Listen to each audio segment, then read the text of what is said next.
Hi friends, ఈరోజు recipe వచ్చేసి కోడిగుడ్లు చిన్న ముక్కల ఫ్రై అండి. ఈ ఫ్రై అనేది చాలా టేస్ట్ ఉంటుంది అనమాట. రైస్లోకి చాలా బాగుంటుందండి. అలాగే చపాతీలోకి కానీ సాంబార్లోకి సైడ్ డిష్గా కానీ కూడా చాలా టేస్ట్ ఉంటాయండి. ఈ కర్రీ అనేది ఎలా తయారు చేసుకోవాలో చూద్దాం.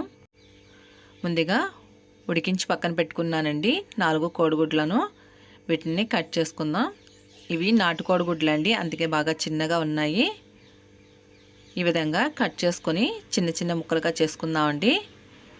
నాటుగుడ్ల మూల చాలా పలచగా ఉంటుందండి. పైన పొర అనేది నార్మల్ గుడ్లతో అయినా చేసుకోవచ్చు. ఈ విధంగా మొత్తం అన్నీ కూడా తీసేసి లోపలిది పక్కన పెట్టేసుకుందామండి. ఇలాగా చిన్న చిన్న ముక్కలుగా కట్ చేసుకుందాం. చూసారు కదండి, ఈ విధంగా ముక్కలన్నీ కూడా కట్ చేసేసుకున్నాను. స్టవ్ మీద ఆయిల్ వేడవుతుందండి. ఇందులోకి ఇప్పుడు మనం కట్ చేసి పెట్టుకున్న ముక్కలను వేసేసుకుందాం. ఇలాగా వేయించుకునేటప్పుడు జాగ్రత్తగా వేయించుకోండి, ఎందుకంటే నూనెలో ఇవి పేలుతాయి అన్నమాట. మూత పెట్టి వేయించుకోండి. ఈ విధంగా ఫ్రై అయితే సరిపోతుందండి. ఒక ప్లేట్లో తీసేసుకుందాం. ఇప్పుడు అదే ప్యాన్లో ఉల్లిపాయలు పచ్చిమిర్చి అండి ఇలాగా చిన్న చిన్న ముక్కలుగా కట్ చేసుకోవాలి. ఫ్రై కాబట్టి చిన్న చిన్న ముక్కలు అయితే బాగుంటాయి, త్వరగా మగ్గిపోతాయండి. ఈ విధంగా మగ్గిన తర్వాత 1 టీ స్పూన్ పసుపు వేసుకుందాం. అలాగే రుచికి తగ్గట్టుగా సాల్ట్ వేసుకోవాలండి. వేసుకుని మొత్తం కలిసేటట్టు కలుపుకుందాం. అలాగే 1 స్పూను అల్లం వెల్లుల్లి పేస్ట్ వేసుకుందాం అండి. పచ్చివాసన పోయే వరకు వేయించుకుందాం. నెక్స్ట్ వచ్చేసి టమాటా అండి, ఒక చిన్న సైజు టమాటా ఇలాగా చిన్న చిన్న ముక్కలుగా చేసుకుని వేయించుకుందాం.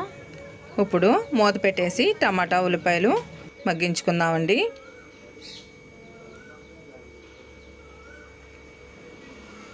చూసారు కదండి, చక్కగా మగ్గిపోయాయి టమాటా ఉల్లిపాయలు కూడా. ఇప్పుడు ఇందులోకి 2 స్పూన్లు కారం వేసుకుందామండి. అలాగే ధనియాల పొడి 1 అర స్పూను. నెక్స్ట్ వచ్చేసి జీలకర్ర పొడి 1 అర స్పూన్ అండి. వేసుకుని మొత్తం అంతా కలిసేటట్టు కలుపుకుందాం.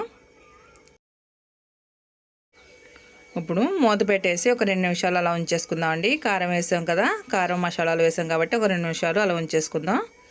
ఇప్పుడు మూత తీసి చూద్దాం. రెడీ అయిపోయిందండి. మనకి చక్కగా మగ్గిపోయాయి కదా మొత్తం అంతా. ఇప్పుడు ఫ్రై చేసి పెట్టుకున్న కోడిగుడ్డు ముక్కలను వేసేసుకుందాం.